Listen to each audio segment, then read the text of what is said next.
20 de novembro, Dia da Consciência Negra. Representatividade importa? Estamos em 2020. Por que ainda é tão necessário falar em consciência negra no Brasil e no mundo? Apenas observem. Nego fedido. Macaco. Dá uma banana pra ele. Subraça. Preto nem é gente. Olha a macaquinha. Criolo. Cabelo de bombril. Será que molha? Olha a napa do negão.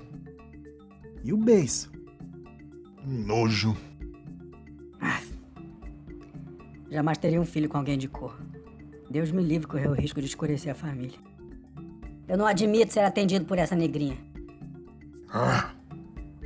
Negro em geral é catinguento. Fede demais. Impressiona e choca, né? Tempos de cólera. Ignorância, agressividade, maldade e frieza estarrecedores. Mas acontece todo dia, o tempo inteiro, no mundo todo. E sempre machuca. Dói. Se você é preto ou preta, infelizmente, é bem provável que você já tenha passado por algo parecido, alguma situação semelhante, porque ocupa o chamado lugar de fala e sabe mesmo do que eu estou falando. Agora, se você é branco, peço licença para te fazer um convite. Por alguns instantes, pratique empatia e imagine que essas ofensas e provocações, envenenadas com desrespeito, arrogância, soberba e crueldade, estão sendo ditas para você. Tente se colocar no lugar de quem é submetido a agressões verbais, físicas ou mesmo à morte, só porque alguém acha que tem o direito de te pré-julgar, te menosprezar. Supostas demonstrações de poder por quem pensa ser mais importante, melhor ou mais capacitado que você.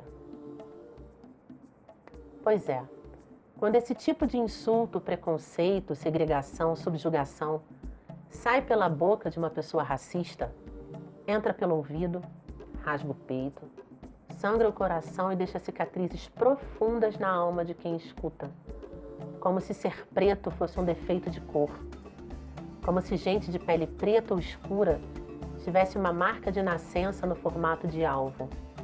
Isso tem que acabar. Não é exagero, não é bobagem.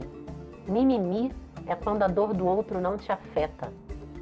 E se a dor do outro não te afeta, o problema não está no outro, está em você. Injúria racial e racismo são crimes gravíssimos, combatidos com penas severas, em alguns casos, inafiançável inclusive. A pessoa fica presa.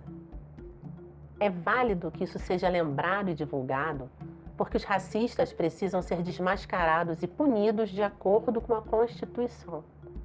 As pessoas precisam entender, de uma vez por todas, que somos todos responsáveis por aquilo que dizemos e por aquilo que fazemos, e que existem penalizações e consequências. O problema é que, na prática, as coisas não são bem assim. Só para refrescar a memória brevemente, o Brasil foi descoberto em 1500 e a escravidão só foi extinta no dia 13 de maio de 1888, quando a princesa Isabel do Brasil e o político e diplomata Rodrigo Augusto da Silva assinaram a lei de número 3.353, que ficou conhecida como Lei Áurea. Ou seja, ao longo de 520 anos de história do país, são 388 anos de exploração e apenas 132 anos decorridos da extinção da escravidão. Nós sabemos que, tradicionalmente, a versão contada nos livros de história é a versão do branco colonizador, e que o fim do período escravocrata se deu por pressão política, jamais por benevolência e igualdade, como ouvimos tantas vezes. Mais do que um caminho eficaz, a educação precisa ser um projeto político, pois só assim conseguiremos definitivamente romper com as amarras do autoritarismo que forjou as estruturas sociais do nosso país. E é inegável que essa herança racista, infelizmente, permanece entranhada nas pessoas e na sociedade. Desde que os negros africanos foram feitos escravos e usados como mão de obra no processo de colonização e povoamento do Brasil, até os dias de hoje. Vieram muitos, centenas de milhares. Outros tantos milhares ficaram pelo caminho e tiveram seus corpos jogados no oceano salgado de lágrimas chamado Atlântico. A travessia do mar tenebroso nos porões desumanos e escaldantes dos navios negreiros era apavorante. Não eram chamados de tombeiros em vão. As mazelas eram muitas. Fome, doenças diversas, desgosto, o estalar do açoite. Era viagem para a morte. Quando os negros africanos chegavam em terra firme, eram chamados de peças e tratados como objetos, animais ou mercadorias, ficando expostos em mercados, pontos de venda, feiras e até mesmo zoológicos humanos. Até quando a carne mais barata do mercado será a carne negra? Porque as estatísticas revelam, de modo evidente, o quanto os brancos seguem sendo privilegiados e beneficiados pelo racismo estrutural tão enraizado nas relações sociais. A cada 23 minutos, morre um jovem negro no Brasil, sendo que a cada 65 mil homicídios, 75% são jovens negros. Os índices de violência contra as mulheres negras são igualmente alarmantes. Além dos incontáveis casos de assédio moral e abuso sexual, a cada 5 mil assassinatos, 66% são mulheres negras. 51% da população do Brasil é negra, mas 49% dos demais têm o dobro de oportunidades. Em média, brancos têm renda 74% superior à renda dos negros. Entre os negros, o desemprego é de cerca de 17%. Entre brancos, 10%. Entre os que possuem ensino superior, os brancos podem ganhar até 47% a mais que os negros que também são graduados. Os crimes de intolerância religiosa registrados são cometidos majoritariamente contra religiões e cultos de matizes africanos. O povo preto também é mais vulnerável quando o assunto é insegurança alimentar. Não sabem se e quando vão comer e, infelizmente, essa lista de necessidades básicas é bem longa.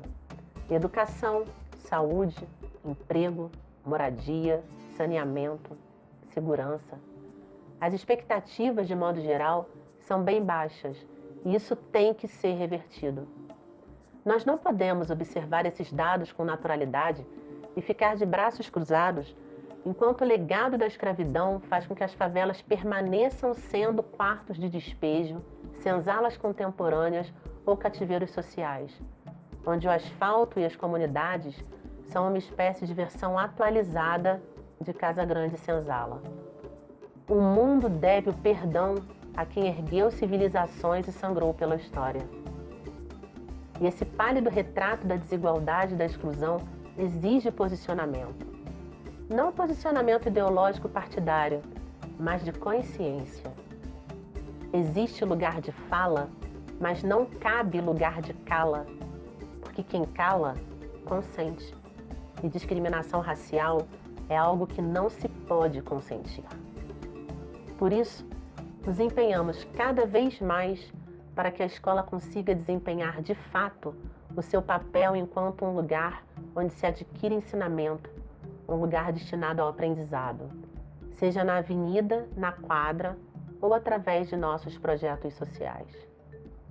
As nossas lutas e os nossos sonhos foram plantados pelos nossos antepassados bem antes da nossa chegada, mas muitos pretos e mestiços estão tão desenraizados que contar-lhes a história de glórias e conquistas da África, difundindo a força da intelectualidade negra, falar sobre pertencimento, segue sendo missão do samba e do carnaval, que são símbolos de resistência por essência da cultura popular. Ampliem os horizontes, somos sementes, somos irmãos, Somos guerreiros. Somos quilombolas beija-flor.